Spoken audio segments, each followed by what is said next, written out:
Welcome to You Decide. I'm your host, Errol Lewis. Ruth Messinger does not need an introduction to people who are familiar with New York politics. She got into the business in the mid-1970s as a member of the old community school boards. Then she worked in the city council. She was a member for about a decade, and then she was Manhattan Borough President for nearly 8 years. In 1997, she made history. She was the first woman to be a major party nominee. She was the Democratic nominee for mayor of New York. She ran against Rudy Giuliani, which I think earns her some I told you so credits. She was also a member of the organization we now know as the DSA. So she wasn't there's all this talk about Mamdani. We're going to get into all of this stuff, but David Dinkins, who became mayor, was a DSA member.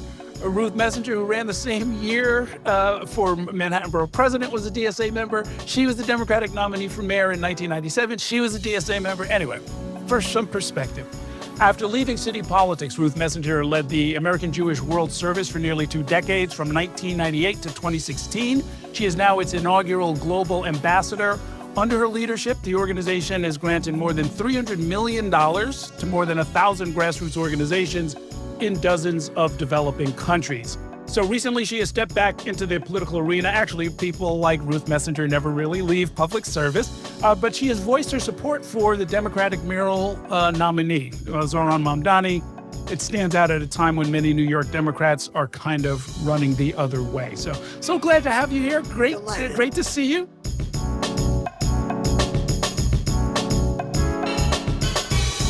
First things first, why are you endorsing Mamdani?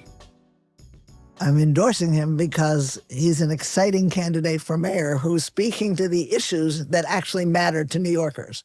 I will note also, Brad Lander was my candidate in the primary. Got it. But Mamdani ran a brilliant campaign from beginning to end. And what's not commented on is that he made perfect use of the campaign finance bill, which I wrote. Aha.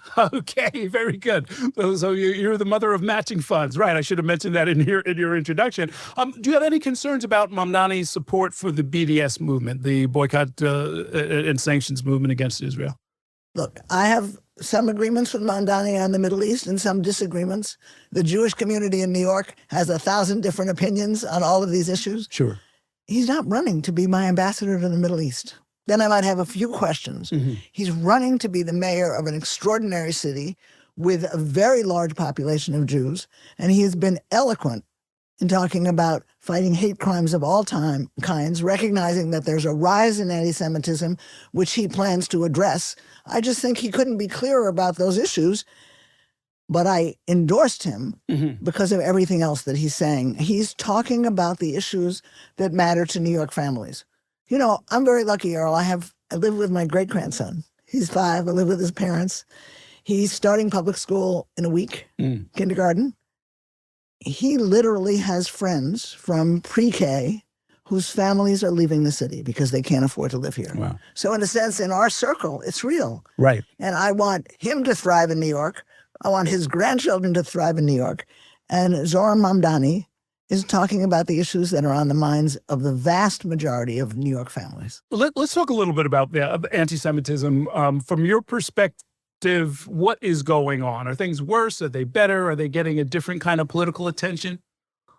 Look, hate crimes are just appalling. And the sad thing is that they happen in a city that, in most instances, this is a city with people from all over, the most diverse city that you could imagine, and people manage to get along with each other. But we have had spikes and rises in hate crimes. Who knows?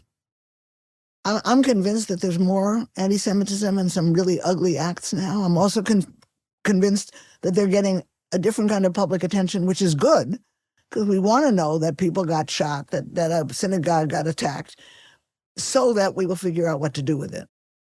The institutions, I'm thinking of the universities in the city, the law firms, do they actually need to do a better job of engaging? I know that there's this sort of pretextual use of anti-Semitism as a way to mount attacks that we knew were coming from Washington anyway.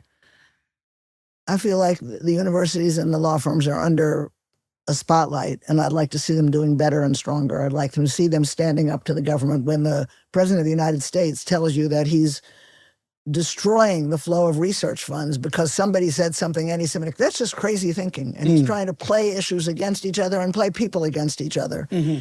And we need to do a better job as a city in encouraging civic dialogue, civic discourse, and standing up strong when there's a hate crime. But going back to the candidate for mayor, I need a candidate for mayor. I need a mayor who's prepared to stand up to this unbelievably ugly and scary administration in Washington, which is going to take away budget funds from New York, which is destroying the notion of people living with each other. And frankly, my current issue for the last many years, the Trump administration is about as anti-immigrant as you can get. And I would note that the other candidates for mayor are playing footsie with a president who seems intent on deporting New Yorkers and destroying the life of this city, which forever has been about immigration and immigrants. Well, it's a different era and there's certainly different issues, but you tangled personally with Trump. I mean, you represented a West Side district that I guess included the old television city, that whole area where he wanted to put up like the biggest skyscraper in the world or something. I literally remember Donald Trump coming to Community Board 7 before we got to the so-called television city, 2 or 3 years running, and coming and making a presentation that what I'm prepared to do in your district is build you the tallest building in the world, and I know you want that. And I think he was serious in the sense of believing that that's something that people would like. It's pretty phallic, it's pretty ridiculous. But then it morphed, of course, to this development plan. And I want to say just one thing. Thanks to many, many unbelievable grassroots groups, the Landmarks West, the Parks Council, there was a serious and somewhat successful effort to tone down the insane dimensions of that project. We got lots of land. We got land, we reduced density, and we did some negotiation, and it was possible to negotiate with Trump, and I'm very proud to say that we negotiated affordable apartments inside that unit, and I will be honest now, I've never said this on the air, we negotiated them on his condition that we not announce it. Oh, very interesting. AJWS. Yeah, I had to just imagine that it was like one of these century-old organizations like the Hebrew Immigrant Aid Society, but it was actually started in the mid-1980s. Why did it start and what does it do? So let me back up a minute. You're touching on two pieces of history. So yes, there are a couple of Jewish organizations in New York, the Hebrew Free Loan Society, the Educational Alliance, Surprise Lake Camp, which I'm on the board of, that are literally over 100 years old and started in those early days in a time when, among other things, there were many poor Jews and immigrant Jews who needed the help of service agencies. And then, you're right, for reasons that nobody's been quite able to figure out, in the mid-1980s, there were 2 or 3 different Jewish organizations that got started, and they were all about Jews working to help a broader world. So Mazon, which is about feeding hungry people, has never been just about feeding hungry Jews. It's been about feeding hungry people. And the American Jewish World Service started then, grew out of something called Oxfam, which is the British Global Service Agency. And it was like, why don't Jews do this? Why don't the Jews who have resources now look to the rest of the world and find a way to see where we can be helpful? And the strength of American Jewish World Service, and I inherited the organization and then grew it, is that we only help groups help themselves. We don't go any place to tell people what they should be doing. If they're fighting in India to avoid child marriage, we're there to help. If they're launching a scary effort in Uganda to try to advance LGBT rights in a country whose president is against that, we will support those groups. And we developed an extraordinary profile, you made an indication of it, but with hundreds of groups around the world dealing with land rights issues, political issues, reproductive health rights and women's health issues, and we support groups to do the work that they want to do. What's something that you're especially proud of? I know that there's lots and lots of them that you've supported over the years. I got particularly interested in the issue of land and water rights. So helping a group in Kenya go to court and establish the right to tribal lands was very important. Helping a project in Latin America where the corporate entities came in and basically diverted the river, and unfortunately our leader, the leader of the grassroots group we supported, was assassinated. Wow. But we are proud of those efforts of people. Look, I once met a Mexican farmer with an organization we were funding, and they called people together. My Spanish is really terrible. But I said to this man, "Can you tell me why you're here?" He was an older man. And he said in Spanish, "When my neighbor steals my chickens, I know what to do. When the government steals my water, I need help." Wow. How about that? And for me, that's a big story of what we did on land and water rights. There were parts of your background I did not know about. I did not realize you were a Brearley girl. And this is in the 1950s. And apparently you were even involved in politics and activism back then. I was. I started at that school in the 4th grade, and I graduated from there. Very proud of the education it provided. And I did 2 things that were political. One is I was one of the very few people whose family was for Adlai Stevenson. And so I worked for Adlai Stevenson Against Eisenhower. In 1952 and 1956. But also I became the editor of the yearbook. And so I did internal political work. I think it's a fantastic education, but I want to bring us up to speed and say that in the last decade, Brearley has been one of the elite private schools that has really tackled the issue of racism. Has not only admitted students of color, but has recognized that in some instances, some of those students of color were experiencing racism from other students, from other families, and Brearley has a requirement that entering parents take a class in racism. Oh, very interesting. Interesting. We have family friends who have a daughter there and think the world of her. She's doing great. She's up at Cornell now. What attracted you to public service? You were literally born into it, actually. I don't want to give you the answer in advance, but your mother was an activist. Your grandfather was a well-known activist. I would say my family, and now I'm quoting David Dinkins, who I didn't know until much later, but my family believed that service is the rent you pay for the right to be on earth. So the question is, we got here, people helped us get here. What are we doing now? My grandfather was born on the Lower East Side in the 1880s. That's unusual, but born into an immigrant family with several travails that are painful that I won't go into. But he turned out to be exceptionally brilliant, graduated from City College, became a teacher, became a principal on the Lower East Side. And the first thing he did when he became a principal, in addition to being a good principal, was to go across the street every day to a storefront and teach English to the Yiddish-speaking parents in his school. And that was like, that's what we do for immigrants. We came here, we got help. Now how do we help other people? Right. And then I saw that his daughter, your mom, worked with Rabbi Heschel. My mom worked for 55 years at the Jewish Theological Seminary, basically doing their public relations. But that put her in contact with people like Heschel. She worked closely with Heschel. Right. And I would say that she particularly is the source of my education in paying attention to the needs of other people. Every year, the seminary had a full-page ad in about 5 major newspapers around the country. And the ad would be, environment is a problem, there are environmental challenges, and it's a Jewish issue. Domestic violence is a problem, and it's a Jewish issue. And they would just make this point that the values of the Jewish faith say, actually more prominently than anything else, they say, take care of the other and the stranger. Pay attention to the needs of the widow and the orphan. And so you're right, I was born into it. People say, which Jewish denomination are you? And, well, I am a Reconstructionist. I say, actually, I'm from the social justice denomination. Yeah, there you go. So you do your graduate work in Oklahoma. You start to get into social work.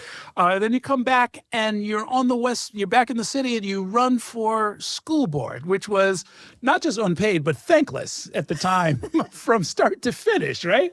It was thankless. I know that's hard for people to believe this, but I didn't see it as politics when I did it.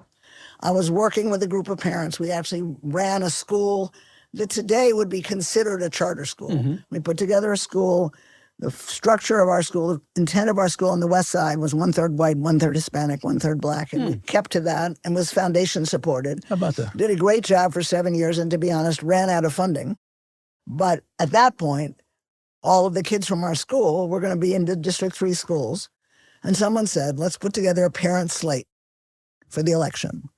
By the way, school board elections done by something called proportional representation, which is ranked choice voting. How about that?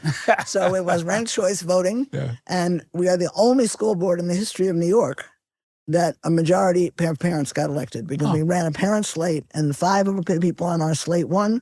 So we had a 5-4 majority, and we basically spent 2 years fighting the Board of Education on several issues.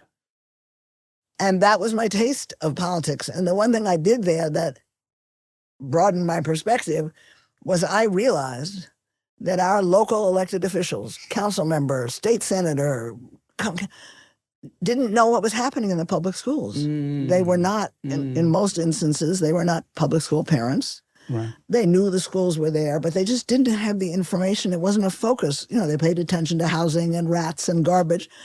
But we made the issue of the schools significant to the Democratic clubs and the Democratic establishment. And that got me interested in. Okay. All right. So then you're in the mix, and you actually win the job in the city council in 1977, which is this famous year that books have been written about, and we've talked about it. This is the famous year right after the fiscal crisis, when there's, Koch beats Cuomo 3 times in 1 year, and Abe Beebe is running, and Percy Sutton is running, and Herman Badillo, and Bella Abzug, and on and on and on. You got them all.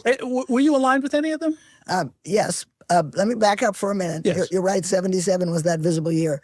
I first got into what seemed politics in 76. I ran the assemblyman from the West Side, quite famous, Al Blumenthal, stepped down, and there was suddenly an open primary. Right. I was not the kind of person who was running. The clubs all had their candidates, but I ran. I got lots of support, and I ran a really good race, and I lost to Jerry Nadler. Right. By 73 votes. Oh, wow. I didn't realize it was that close. Okay, very good. That then got me excited. Paul DeBrule, who you mentioned before, was one of my advisors, and my advisors said to me, you run a race that's that good, and you have parent support, now run for the city council. Then the answer to your question is yes, I was an early supporter of Percy Sutton. He had been the borough president. As I was doing the school board work, he had a phenomenal staff. He's an amazing human being. And he had been very supportive of issues. And so I was a supporter of his and of Bella's. What kind of a mayor was Dinkins? How did that work? Sort of coming into power at that level at the same time. David Dinkins is a really interesting person who loved the idea of public service. He loved being borough president. His staff could influence all kinds of decisions. I think in his mind he would have stayed borough president forever. And he was convinced that we had had enough of Ed Koch, and somebody needed to run a primary against him. And the interest of what we'll call the progressive universe was run a person of color. David was the obvious person. I was actually surprised because I knew how much he loved being borough president. And yes, it's true, once he stepped up, then I was able to step up. But you asked what kind of mayor he was. He had lots of ideas. Was very sensitive to the advocacy universe. Here's a better thing to do on housing. Here's something to do for social services. He didn't end up with the kind of inner circle that would really move on his issues. He ended up with people in the inner circle who were good people in government, but weren't committed to making significant change in any of those areas. And that's my biggest interest in and message to, I think, well-received message to Mamdani, which is, of course, you want people who know how to do a better job on climate issues. Of course, you want people who know what to do about immigrants. But be sure that you get yourself people in your budget office as your deputy mayors who are prepared to help.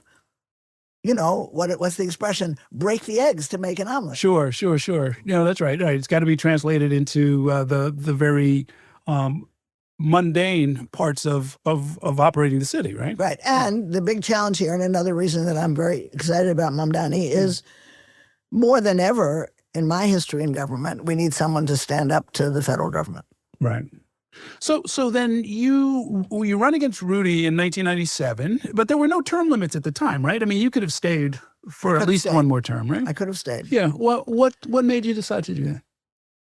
It actually goes back. We know back to my first entry in it was just appalling to me how little attention there was on public education and public higher education. Again, this city of amazing diversity, people of all different backgrounds, not just immigrants, but people who've been in New York forever, but coming up what people need to advance increasingly as we become an industrialized and capitalist and technological societies that need good quality education. Yeah. And there was just no attention to this. You may remember that the big issue in that mayoral race, in which I got called a liar in public many times by the mayor, was the overcrowding of schools. The mayor said it was a lie, that there were schools where kids were literally in bathrooms for class, and we couldn't take cameras in. Right. And we couldn't prove what we were doing. But I just thought that the message needed to be that little over a million children in the public school system, hundreds of thousands of kids in higher education at CUNY. If we don't move resources there and work intensely on quality issue and improve teaching and learning, then we don't have a future as a city.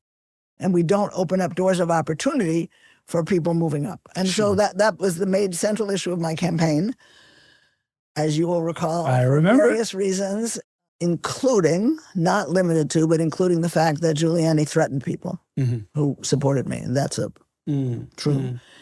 That campaign got very, very little press attention in a way that made me sad about journalists, not you.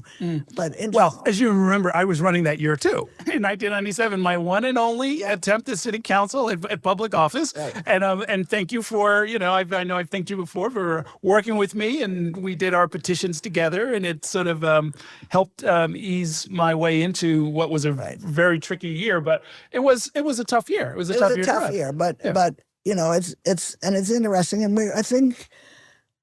New York 1 is phenomenal, seriously, but I think we don't get enough attention on New York City issues and New York City politics in New York City newspapers. The New York Times, because it thinks it's the paper of the world, and with all due respect, the Daily News and the Post, who just can't resist reporting the latest shooting wherever it happened. But I often have said, and I know this is true because I used to be a member of the National League of Cities, so I would occasionally go to meetings. If you go to any city in this country for 3 days, buy the local newspaper for 3 days, you will know the name of a council person who's fighting the mayor. You will know what the budget crisis is. You will know whether there's good sewage on. You could live in New York City for months and not have any idea of what the critical city issues are. Right. And that's been a problem forever. It was certainly a problem in that campaign. Yes. And for me right now, over the last 3 years, it's been a problem on the issue of immigration. I want to say we finally have, I think, opened up some doors to covering the immigration story in the Times, but it's very slow, and we're missing. I know you will get to this, but just to move ahead, on our watch, ICE is arresting people every day who show up for hearings because they're told that's what to do, and there's basically silence from City Hall in Albany. Yeah, I think the migrant crisis made everybody step up because it was, at that point, it's inescapable, right? Hundreds and eventually thousands of people are showing up every week. It's overwhelming critical city services. You're seeing them in the middle of Midtown. It was right in everybody's face. It's dialed back a little bit, and the issue starts to sort of trickle away. Yeah, but what I want to say is, you say it showed up. What I loved about the last 3 years, and I didn't love the crises, but I got to know a universe of people who were stepping up with their own small community organizations, Africana in West Harlem, Little Shop of Kindness, Metro Baptist, all these groups. They are still working. Errol, they've been basically working every day, 24/7, some of them. And by and large, they don't get city money. They're dependent on the, whatever you say, the crumblings. And I've been very, very critical. There have been some good people in the last administration that you've been able to work with in City Hall. But, just to highlight one issue, this notion that people had to move from their shelters after 30 or 60 days destroyed the lives of children and families. You're in a city hotel. You're basically building a little community there. You've escaped whatever. Most of these people, let's be clear, walked across 6 countries to get here. And then your kid begins to have some sense of stability and community in her local school. And then the family is told they have to move and go to a different shelter. Right. And we put people through unbelievable abuse. I'm going to say cruelty and abuse with policy. And we tried again and again to get City Hall to modify that policy, to at least for people who had kids in the school, let them stay. At least if you have to move them, wait till the end of the school year. That's what all these demonstrations have been about, with very little success. And we're still fighting these issues with the City Hall. I assume that you have a short or maybe a long list of what the next mayor should do to help low-income New Yorkers. I do. But I want to go back to, actually, I loved your question about Dinkins. What Mamdani needs to do, and it's not easy, is find a bunch of people who know city agencies and city government really well, who understand the intricate lunacy of putting together a budget, figuring out what we can get from the state, what we can get from the feds, thinking in advance about how we're going to deal with some of these budget cuts. It's the structure he needs most particularly. I know he'll find good people, and I would love to see him keep the police commissioner. And there are other people that I have recommended to them that I'd love to see them think about hiring. But all of those people are going to need a structure that looks at the budget, that looks at the, well, I want to say intergovernmental, but that's become a kind of a silly term. It used to mean something, but if you're dealing with Albany, it means something. How do you negotiate with the governor and the legislature in Albany? But the question of how you negotiate with the congressional delegation and the White House is pretty crazy right now. But we need some voice. You know, I tried.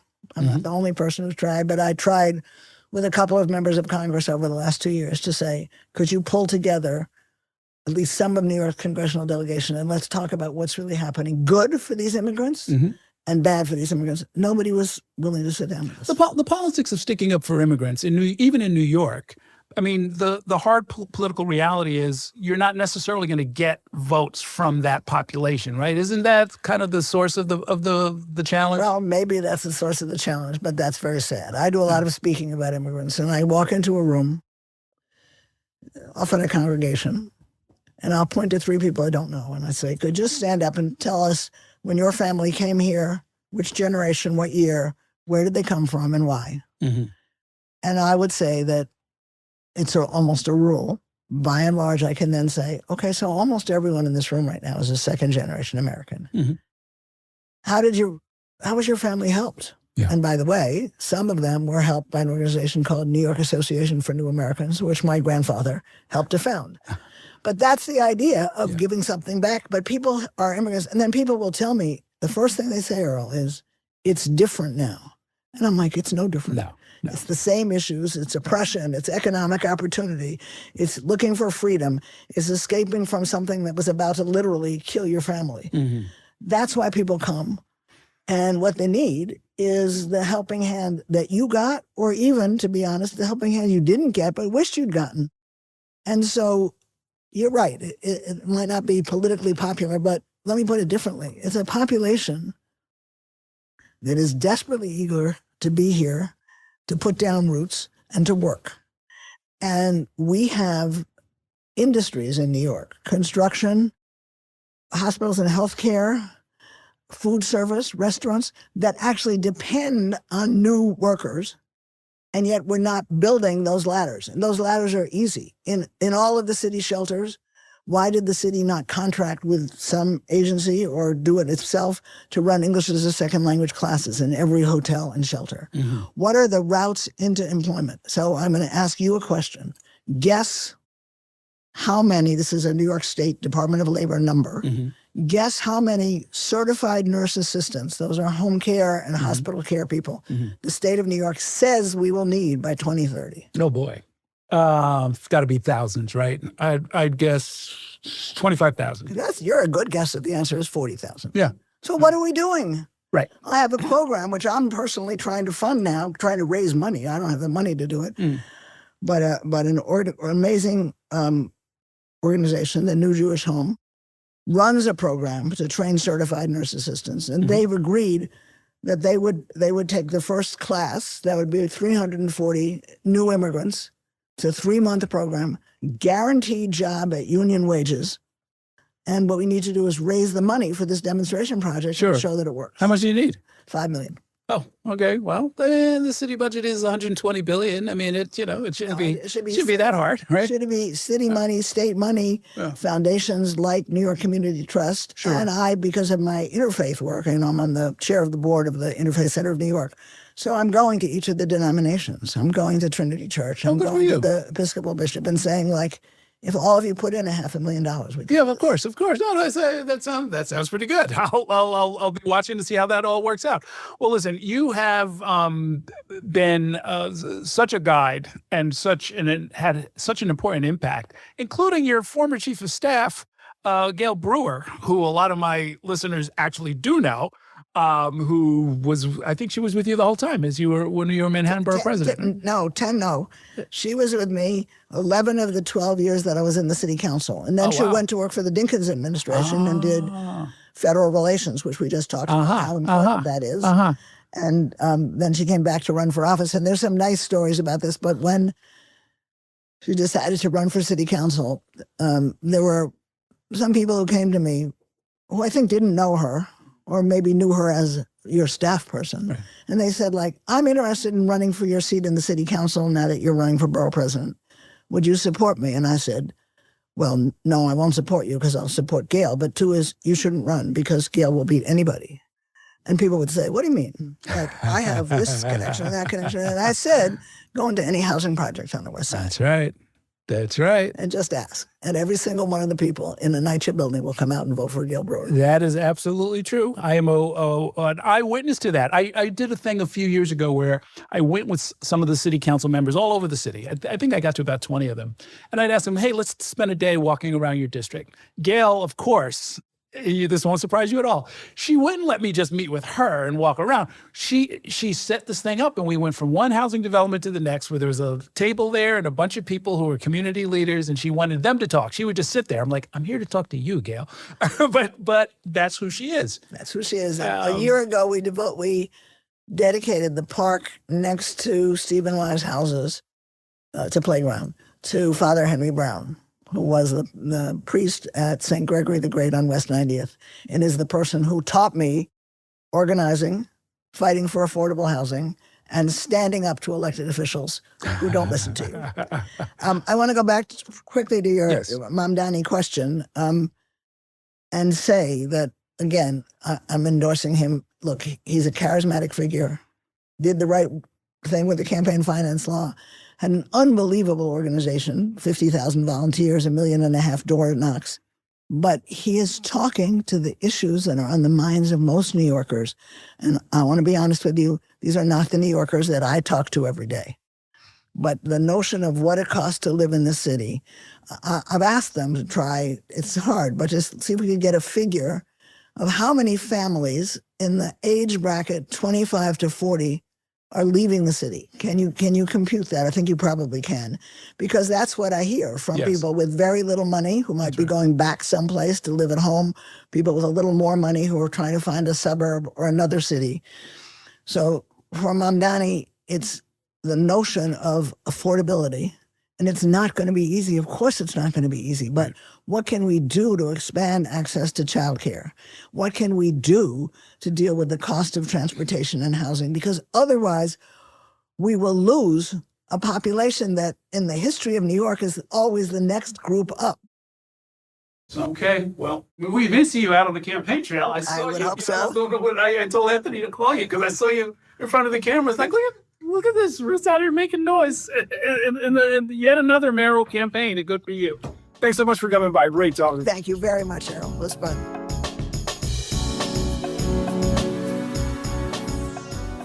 Do you want more conversations with the people who are shaping the future of New York City and beyond? Check out our New York One podcast channel in the description. And hit subscribe to let Spectrum News be your resource for balanced, in-depth political coverage, elections, and issues